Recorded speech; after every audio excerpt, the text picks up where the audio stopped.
ndakabirwa foni. Ndabirwa foni murume wakabhandika foni kuti ndishandise yake. Andipa foni kuti ndishandise yake. Ndo pandakaona meseji yakatumirwa. Yatumirwa batu pa foni. Verenga meseji yatu.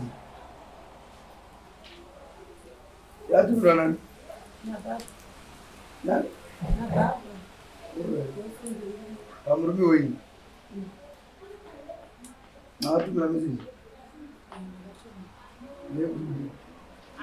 Meseji ashona aiva akawanda saka ndinozoziva kuti nekuti musi wakanga vasiya foni vakazokufonera ndatanga kusenda mameseji tichiti ndiri kusendera murume wavo ndobva vazofona vachitanza. Asi munodanana naye?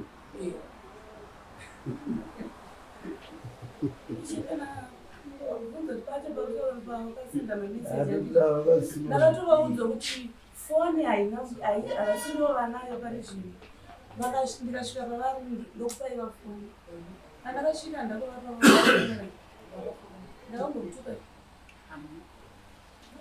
Saka makatukwa ini? Zviri foni. Verengai. Makanyora ini. Wakanyora itaura kuti muroya. Hanzi kana kutsanangudza vakabatwa Tsanangudzo dzani.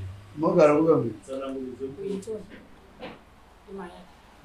Saka muroyi? Pane zvinenge zvichiitika zvekunosukumbira zvasiri kutsanangurwa vedare. Asi pane nhau yakangaitika kumashure yekuti vaiti vada kuti tionane. Ndobva ndati ndifunga kuti isusu tiri tu tingaonana. Zvinotoda kuti vakuru kana kuti veukama veduwo vatibatanidze. Saka vakatoita mazuva vachitaura nyaya yekuti vada kuti tionane. Ndobva ndapedzisira ndatofona kumba. Ndobva ndati zvinoita here kuti Muchatema vanhu. Pamwe chete nemurume. Ndobva zvanzi zviite. Nepamwe pandakatombofona ndobva vatimira ndipe nhamba dzenyu bamukuru ndobva vafona. Ndobva ndataura nyaya yekuti vari kuti vada kuti tionane. Zvakanzikana iri nhau yekuti kuonana imahonge mega kuonana isusu tisitega tinoita kuti muonane. Ndobva ndamira ndakadaro. Saka ndo pandakazoti inini ndini kutoziva ndakavatadzira. Saka kuda kundiona pamwe handichaziva. Ndakabatikana vedare migosha yangu zvichiona kuti asi hapana tsananguro dzakabva. Saka muari pambudzi? Hangotenga zvangoda. Handisi kuramba mhosva yangu. Saka ini ndiri kuti pari zvino mbudzi yachona ndiri kutsvaga. Saka ndiri kumbira kuti mungonditiwedzerei tumazuva ndouya nemuripo wangu ndovaripa mhosva yangu handisi kuiona. Mazuva ari mani?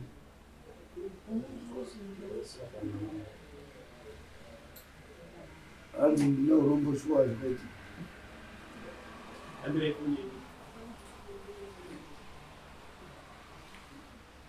Kana munhu uroyi zvako kunodhura. Tingotarisirawo zvedu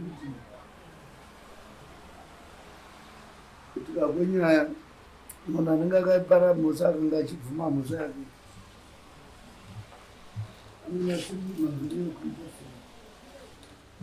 inyaya yekuti nyaya dzekutsamwa vanhu vanozviita. Munhu anozozviona papaya kuti ndezvandakakanganisa. Saka murume wenyu wacho aripi munhu? Alright, angakazinya yake zvikada pari yamutaura nemi kuti ndovandafunda.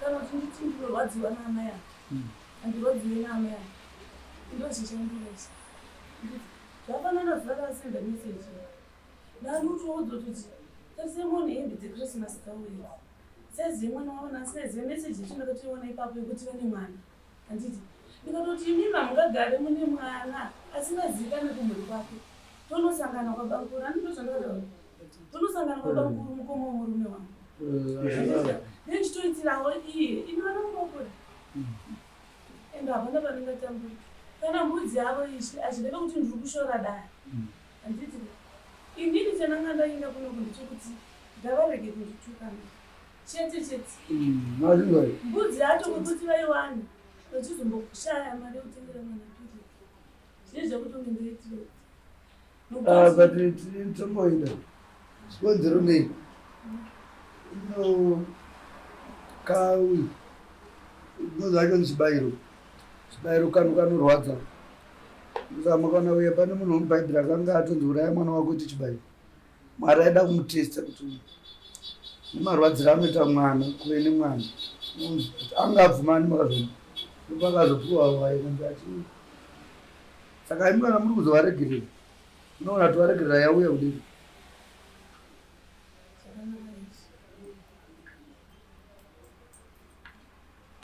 saka achindai musatuka varitokuwira titi arutoti huyai tinde kwabamukuru murisikano omani vangati kuomai guru oda kuvabvisa pachigaro mogara ndiri manje muri mega imatenda pamurume womuridzi handizvapera vamuranga